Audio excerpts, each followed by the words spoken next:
बिस्मिल्लाहिर्रहमानिर्रहीम। Welcome to TSC. मैं हूं अदील मंसूर। व्यूअर्स, आज हम आपसे बात करेंगे कि क्या शुगर को रिवर्स किया जा सकता है। तो चलते अपनी वीडियो की जानिब। व्यूअर्स, शुगर आज के दौर का सबसे कॉमन मसला है। ये मर्ज़ होने के बाद इलाज के काबिल नहीं रहता और इससे मुतासिर होने के बाद ज़िंदगी इस मर्ज़ के मुताबिक गुजारनी पड़ती है। व्यूअर्स, सबसे पहले बात करते हैं कि शुगर किन लोगों को ज़्यादा होने के चांसेस होते हैं। स्टडी से पता चलता है कि अगर आपको मोटापा है, आप अनहेल्दी डाइट लेते हैं, बहुत ज़्यादा ट्रांस फैट्स खाते हैं, कैलोरी इनटेक बहुत ज़्यादा है, सिंपल शुगर ज़्यादा खाते हैं, आपका लाइफस्टाइल बहुत ही अनहेल्दी है, लेज़ी है, सुस्त ज़िंदगी है, फिज़िकल एक्टिविटी चढ़ना फिरना वॉकिंग एक्सरसाइज बिल्कुल नहीं है, डायबिटीज़ की कोई फैमिली हिस्ट्री है, तो डायबिटीज़ यानी शुगर होने के इम्कान ज़्यादा बढ़ जाते हैं। कुछ और रिस्क फैक्टर जो डायबिटीज़ से लिंक किए जाते हैं, उनमें एक स्ट्रेस भी है। अगर आप जल्दी परेशान हो जाते हैं या स्ट्रेस में रहते हैं तो ये आपको डायबिटीज़ में मुब्तला कर सकता है। उसके अलावा ब्लड प्रेशर का कंट्रोल ना रहना और कोलेस्ट्रॉल का बढ़ना भी रिस्क फैक्टर होता है। CDC यूनाइटेड स्टेट्स के मुताबिक अगर आप हफ्ते में 3 दिन से कम एक्सरसाइज करते हैं तो ये आपको फैटी लीवर यानी जिगर की चर्बी में मुब्तला कर सकता है, तो इससे भी डायबिटीज़ का रिस्क बढ़ जाता है। इसीलिए अगर आप गौर से इन रिस्क फैक्टर्स पर नज़र डालें तो तकरीबन सारे ही रिस्क फैक्टर्स मॉडिफाइबल हैं, यानी उनसे बचा जा सकता है। सिर्फ जेनेटिक्स को छोड़कर बाकी जितने भी रिस्क हैं उनसे बच सकते हैं और इस मर्ज़ से भी हम बच सकते हैं। व्यूअर्स, अब हम बात करते हैं कि अपने लाइफ स्टाइल, अपनी ज़िंदगी में छोटी छोटी तब्दीलियां लेकर आएँ जिससे डायबिटीज़ को आप शिकस्त दे सकते हैं। डायबिटीज़ एक प्रोग्रेसिव डिसऑर्डर कहलाता है।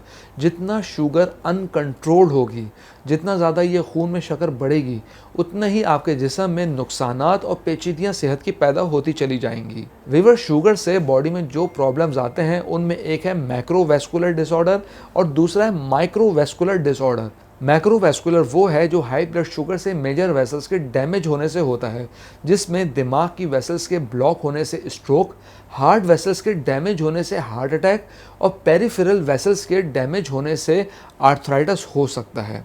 ये डायबिटीज़ की कॉम्प्लिकेशंस कहलाती हैं, यानी सेरेब्रोवैस्कुलर डिजीज़, कार्डियोवैस्कुलर डिजीज़ या पेरिफेरल वैस्कुलर डिजीज़। व्यूअर्स, अब हम बात करते हैं माइक्रोवैस्कुलर। ये वो है जिनमें छोटी छोटी ब्लड वेसल्स जो आपके जिस्म में खून की बारीक नसें होती हैं, ये 3 कैटेगरीज में डिवाइड होती हैं। नंबर 1 है रेटिनोपैथी, जिसमें आँखों की वेसल्स डैमेज होने से कैटरेक्ट और दूसरी कॉम्प्लिकेशंस होती हैं, यानी मोतिया वगैरह होना।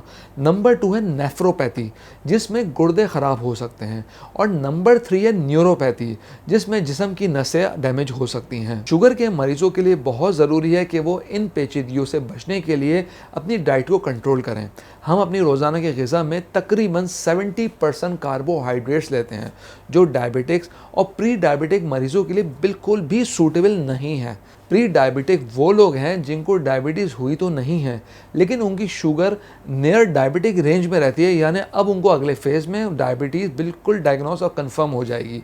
तो प्री डायबिटिक वो लोग कहलाते हैं जो इब्तदाई स्टेजेस पे होते हैं। अब हम आपको बताते हैं कि प्री डायबिटिक यानी जिन लोगों की शुगर इब्तदाई मराहिल में है, उनको आगे शुगर से बचने के लिए क्या करना चाहिए जिससे वो इसकी कॉम्प्लिकेशन से भी बच सकें। उनको अपने डाइट प्लान को सही करने की ज़रूरत है। इसके लिए आपकी डाइट में कार्बोहाइड्रेट यानी नशास्ता 55% से ज़्यादा नहीं होना चाहिए। फैट यानी अगर चिकनाई की बात करें तो ये 20% तक होनी चाहिए और प्रोटीन तकरीबन 25% होना चाहिए। व्यूअर्स, वीडियो में आगे तो बढ़ते हैं, लेकिन मैं आपको बताता चलूं, अगर आपको पढ़ने का शौक है तो नॉलेज हेल्थ मैगजीन की फ्री सब्सक्रिप्शन हासिल कीजिए। स्क्रीन पर दिए गए व्हाट्सएप नंबर पे अपना नाम और शहर का नाम लिख के व्हाट्सएप कीजिए और हर महीने नॉलेज हेल्थ मैगजीन अपने मोबाइल में बिल्कुल फ्री पढ़िए। तो चलते हैं अपनी वीडियो की जानिब। व्यूअर्स, अब ये परसेंटेज कैसे कैलकुलेट किया जाए, तो उसका सबसे आसान तरीका ये है कि किसी भी एक्सपर्ट डाइटिशियन से आप अपना डाइट प्लान तरतीब करवा लीजिए, जिसका फ़ायदा ये होगा कि आपको रोज़ाना के मामूलात का पता चल जाएगा। वैसे डायबिटिक स्पेशलिस्ट यही मशवरा देते हैं कि रोटी और चावल ये दोनों ही शुगर बढ़ाती हैं। अपने खाने में आप रोटी और चावल को 1/4 कर दें, लाल गोश्त के बजाय प्लांट प्रोटीन को ट्राई करें या फिर आप चिकन और फिश की सोर्स वाला प्रोटीन इस्तेमाल करें। व्यूअर्स, रोटी हमेशा चक्की के लाल आटे की यानी खालिस गंदम की रोटी इस्तेमाल करें। Whole wheat bread, whole wheat biscuit sugar free, ये आपके लिए मुफीद हैं। इसके अलावा अपनी ग़िज़ा में फ़ैट्स में भी हेल्थी फ़ैट्स को अपनाइए।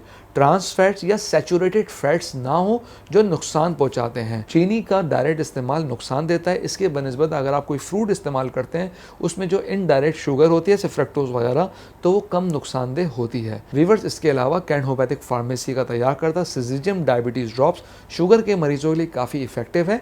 इसके आप 15 ड्रॉप्स दिन में 3 मरतबा इस्तेमाल कर सकते हैं। इसके इस्तेमाल से शुगर भी कंट्रोल करने में आसानी होती है और शुगर से होने वाले साइड इफेक्ट्स भी बच जाते हैं। ये होम्योपैथिक मेडिसिन पाकिस्तान के तमाम होम्योपैथिक स्टोर्स पर अवेलेबल है। हम उम्मीद करते हैं आज की वीडियो आपको पसंद आई होगी। कमेंट बॉक्स में राय ज़रूर आगाह कीजिएगा। अगली वीडियो तक के लिए अल्लाह हाफ़िज़।